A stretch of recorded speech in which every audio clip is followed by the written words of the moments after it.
여러분, 요즘 리플 가격 때문에 마음이 무거우신 분들 많으실 겁니다.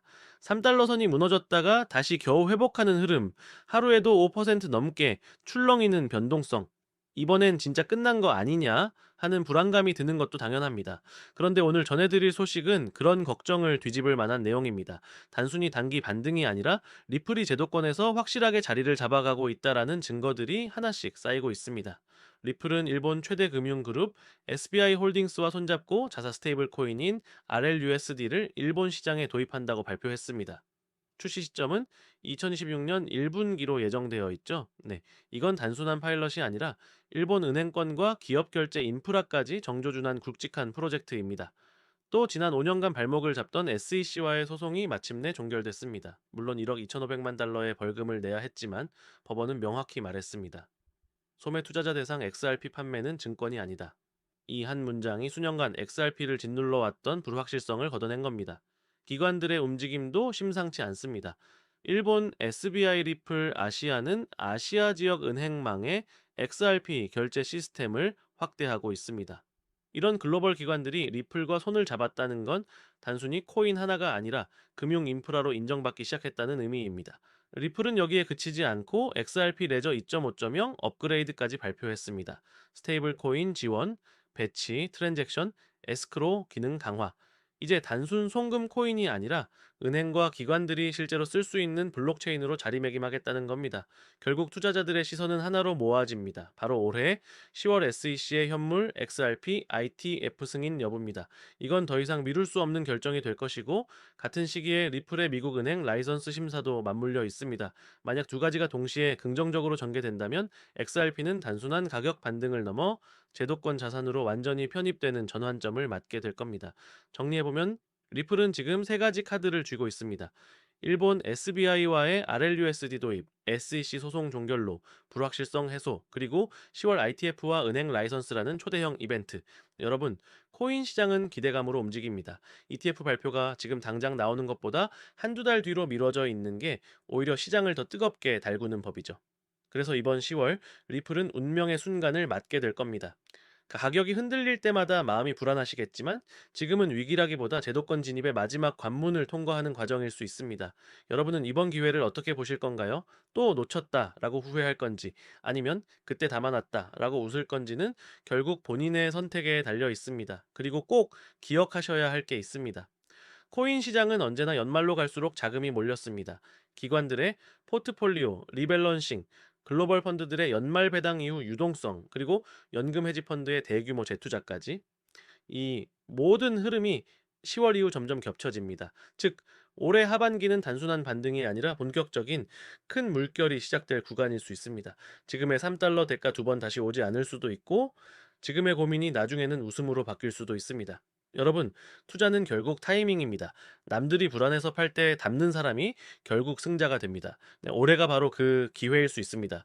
여기에서 리플에 관심이 있으신 분들은 한 번쯤 이런 생각 해보신 적 있을 겁니다. 리플의 가격이 700원에서 폭발적으로 올라간 게 과연 우연이었을까? 수년 동안 바닥만 기던 리플이 단숨에 치고 올라갔다는 건 그 뒤에 어마어마한 재료가 숨어 있었다는 뜻이겠죠. 그리고 이건 단순히 리플 하나에서 끝날 일이 아닙니다. 진짜 큰 수익을 내려면 이 흐름을 이어갈 다음 주자를 반드시 잡아야 합니다. 그렇다면 그 재료가 뭐냐? 사실 최근에 전문가들 사이에서 이런 말이 은근히 흘러나옵니다. 이제 코인의 시대가 열린다. 오늘 제가 말씀드릴 게 바로 그겁니다. 아마 이 내용은 다른 어디서도 들어보시지 못했을 거예요. 저는 원래 작년 상승장에서 재미 본 것만으로 만족하려 했습니다. 당분간 여행이나 다니면서 쉬어야겠다 생각했죠? 그런데 제 성격이 그렇습니다. 한번 먹을 게 보이면 끝까지 파헤쳐야 직성이 풀립니다. 이번에도 마찬가지였습니다. 대체 그 재료가 뭔지, 그리고 그 뒤에 숨은 후발 투자 기회는 뭔지가 너무 궁금했던 거죠. 이것만 알면 올해 이후로는 코인 시장 더 볼 필요도 없다, 이런 확신까지 했습니다. 하지만 기회는 다시 찾아왔다라고 생각했었죠. 무슨 일이 있었냐고요? 바로 이번 연도 4월에 있었던 트럼프의 관세 폭탄 발언 때문이었습니다. 그 말 한마디에 코인을 포함한 암호화폐 시장 전체가 와르르 무너졌었습니다. 당시 비트코인은 최고 10만 9천 달러까지 올라가 있었는데요. 트럼프가 관세 이슈를 터뜨리면서 순식간에 7만 4,500달러까지 곤두박질 쳤습니다. 퍼센트로 따지면은 약 31.7% 하락. 코인판에서 말하는 패닉셀 그 자체였죠. 근데 여러분, 이걸 잘 생각해보세요. 이게 단순한 하락이었을까요? 아니죠. 이건 누군가에겐 절호의 기회였어요. 시장은 공포로 무너졌지만 그 공포 속에 쪽에서 진짜 큰 손들은 슬금슬금 들어오고 있었던 겁니다. 저는 이 타이밍을 보면서 다시 한번 느꼈습니다. 진짜 기회는 언제나 위기 속에 숨어 있다. 그리고 그걸 캐치할 수 있느냐 없느냐가 올해 남은 투자 성적을 완전히 바꿔버릴 겁니다. 그래서 지난 4개월, 정확히는 어제까지 142일 동안 리플 폭등의 뿌리를 찾아 헤맸습니다. 그리고 마침내 확인한 결과는 놀라웠습니다. 전문가들과 개인 투자자들 대부분이 놓친 핵심, 그리고 진짜 큰 손들만 알고 움직였던 비밀이 드러난 겁니다.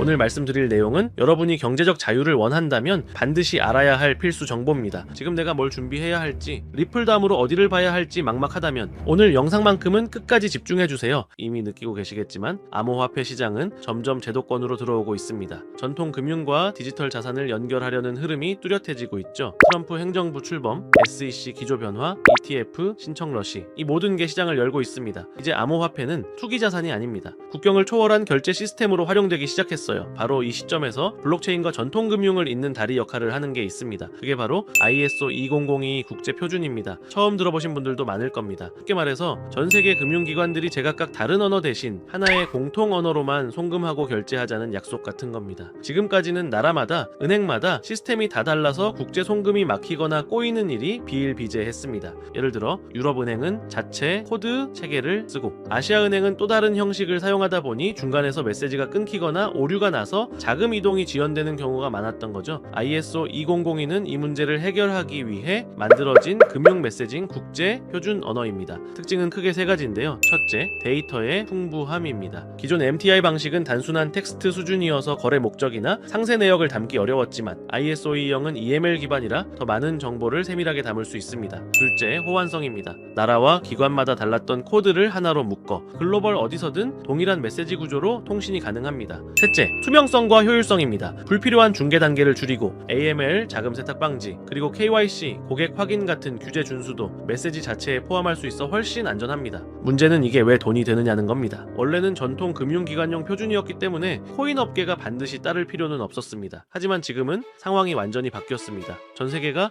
암호화폐와 전통 금융의 융합에 주목하고 있고 더 빠르고 안전한 시스템을 만들기 위해 블록체인 기술을 적극 받아들이고 있기 때문입니다. 대표적인 사례가 바로 스테이블 코인입니다. USDT, USDC는 이미 글로벌 결제 수단으로 자리 잡았습니다. 특히 인플레이션이 심하거나 금융 인프라가 부족한 나라에서는 기존 시스템의 빈틈을 메우며 영향력을 넓히고 있죠. 그리고 JP모건, 골드만삭스, 모건 스탠리 같은 초대형 은행들이 직접 모여 스테이블 코인 발행 연합을 추진하고 있습니다. 이게 의미하는 건 명확합니다. 기존 은행조차 코인과 전통 금융의 경계를 허물고 있다는 거죠. 이 흐름은 암호화폐 업계도 마찬가지입니다. 서클, 비트고 같은 대형 기업들이 은행 라이선스를 따내려 하고 있습니다. 결국 전통 은행과 코인 업계가 손을 잡는 그림이 점점 뚜렷해지고 있는 겁니다. 여기서 ISO 2002의 힘이 나옵니다. 이 표준 덕분에 코인 거래와 결제가 기존 금융망과 자연스럽게 이어질 수 있기 때문입니다. 그리고 바로 이 지점을 리플이 가장 먼저 파고들었습니다. 리플은 업계 최초로 ISO 2002 등록 그룹에 포함됐고 리플렛 자체가 이 표준에 맞게 설계되어 있습니다. 그러니 가격이 폭등할 수밖에 없었던 겁니다. 극소수 기관과 큰 손들만 이 사실을 알고 매집해온 거죠. 하지만 ISO 2002의 영향력이 리플 하나에서 끝날까요? 절대 아닙니다. 이 표준을 충족하는 코인들이 앞으로 또 등장할 겁니다. 왜냐하면 국제 금융 인프라의 핵심인 스위프트가 이미 공식 발표를 했기 때문입니다. 올해 11월까지 모든 국제 결제 메시지를 ISO 2002로 전환하겠다고요. 내년부터는 이 형식이 아니면 아예 거래가 불가능해집니다. 즉 ISO 2002는 이제 선택이 아니라 필수입니다. 앞으로 전 세계 금융의 공통 언어가 되는 겁니다. 스위프트가 판을 깔아줬고 여기에 올라타는 코인들이 진짜 승자가 되는 거죠. 중요한 건 ISO 2002를 준수하는 코인은 국가 금융기관에 선택받을 확률이 높다는 겁니다. 그리고 선택을 받으면 ETF든 CBDC든 실사용 연결이 가능합니다.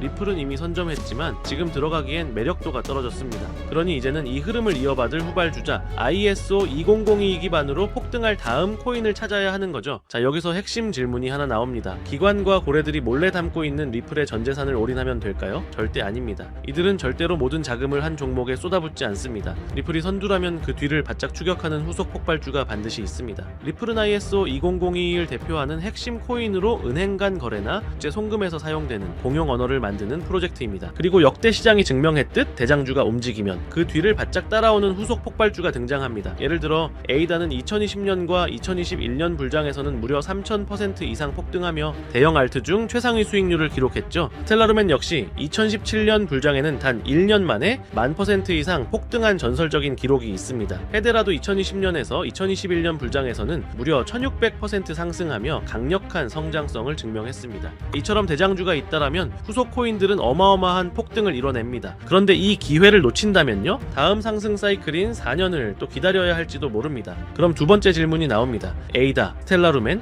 헤데라 코인 같은 리플 관련 후속 폭등 종목을 어떻게 찾아내느냐? 사실 이건 단순히 차트를 보는 눈만으로는 불가능합니다. 왜냐하면 시장이 움직이는 진짜 원동력은 재료에 있기 때문이죠. 리플이 폭등할 수 있었던 것도 결국은 ISO 2002라는 거대한 국제 표준을 선점했기 때문입니다. 따라서 우리가 후발주자를 고를 때도 똑같은 기준을 적용해야 합니다. 그냥 이름 있는 알트코인이라는 이유로 담는 게 아니라 국제금융 인프라와 직접 연결될 수 있는 재료를 가진 코인인지, 제도권 진입과 호환성을 확보했는지가 핵심 기준이 되는 겁니다. 여기에 더해 글로벌 은행이나 자산운용사 같은 기관이 실제로 관심을 보이는지 혹은 파트너십이나 투자 소식이 있는지도 반드시 체크해야 하고요. 왜냐하면 이런 연결고리가 결국 후속 폭발주의 시동 버튼이 되기 때문입니다. 즉 리플이 선두에서 길을 열었다면 그 뒤를 따라오는 코인들은 바로 이 ISO 2002 기반 그리고 금융권 수요와 맞닿아 있는 코인들일 가능성이 높습니다. 제가 앞서 말씀드렸듯 이 종목들을 추려내는 데만 거의 4개월, 정확히 142일이 넘게 걸렸습니다. 단순히 차트만 본 게 아니라 트레이더들과 의견을 나누고 업계 관계자들과 토론하면서 밤낮 없이 자료를 뒤졌습니다. 그 과정에서 정리한 PDF 파일만 해도 50개가 훌쩍 넘습니다. 그렇게 분석을 거듭하다 보니 딱 눈에 들어오는 후발주자가 있었습니다. 리플을 넘어설 수도 있겠다는 생각이 들 정도로 성장 잠재력이 뚜렷했고요. 수익률로는 최대 5만%까지 언급되는 종목이었습니다. 그런데 왜 제가 굳이 이걸 공개하느냐? 이유는 단순합니다. 지금까지 채널을 함께 키워주신 구독자 여러분 덕분에 이 채널이 20만 구독자를 넘을 수 있었기 때문이죠. 원래는 추첨을 통해 일부 분들께만 알려드리려고 했습니다. 하지만 생각해보니 여기까지 함께 온 분들인데 굳이 나눌 필요가 없더라고요. 그래서 오늘은 모두에게 공개합니다. 이 코인은 최근 바닥에서 방향 전환이 나온 지 며칠 되지 않았습니다. 상승률로는 고작 10% 남짓이지만 거래량이 슬슬 붙고 있다는 건 본격적인 시세 분출이 가까워졌다는 의미입니다. 사실 이 영상은 두 번째 업로드입니다. 며칠 전 한 차례 올렸는데 갑자기 강제 삭제가 돼 있더군요. 아마 유튜브 정책에 걸린 부분이 있었던 것 같습니다. 그래서 이번에는 코인명을 영상 안에서 직접 노출하지 않고 가려두었습니다. 대신 참여 방법을 알려드릴게요. 모바일로 보시는 분들은 제목과 채널명 사이에 있는 더보기를 누르시면 설명란이 펼쳐집니다. 그 안에 돈이 되는 정보 100% 무료라고 표시된 파란색 링크가 있습니다. 클릭하시고 간단한 설문에 답변을 남기고 연락처를 입력하시면 제가 확인 후 순차적으로 무료로 공유해드리겠습니다. PC에서 시청하시는 분들은 채널명 바로 아래에 있는 설명란 보기를 누르시면 동일하게 참여하실 수 있습니다. 다시 한번 말씀드리지만 제 채널은 어떤 금전 요구나 멤버십을 운영하지 않습니다. 오직 유튜브만 하기 때문에 혹시 다른 방식으로 접근하는 사람은 모두 사칭이니 각별히 주의하시길 바랍니다. 그리고 마지막으로 꼭 드리고 싶은 말이 있습니다. 여러분이 이번 기회를 통해 정말 큰 수익을 얻게 된다면 그중 단일 %만이라도 주변을 위해 써주셨으면 합니다. 작은 손길이 모여 더 큰 변화를 만들어내듯 우리가 얻은 이익이 사회에도 조금이나마 보탬이 된다면 그건 돈 이상의 가치가 될 겁니다. 아직 히든 종목을 받아보지 못하신 분들은 구독 버튼 꼭 눌러주시고 영상 설명란에 있는 파란색 링크를 통해 참여하시면 됩니다. 오늘도 긴 시간 함께 해주셔서 감사드리고요. 여러분 모두 성공적인 투자 그리고 의미 있는 한 해가 되시길 바라겠습니다. 영상은 여기서 마치겠습니다. 다음에도 더 좋은 영상으로 찾아뵙겠습니다. 감사합니다.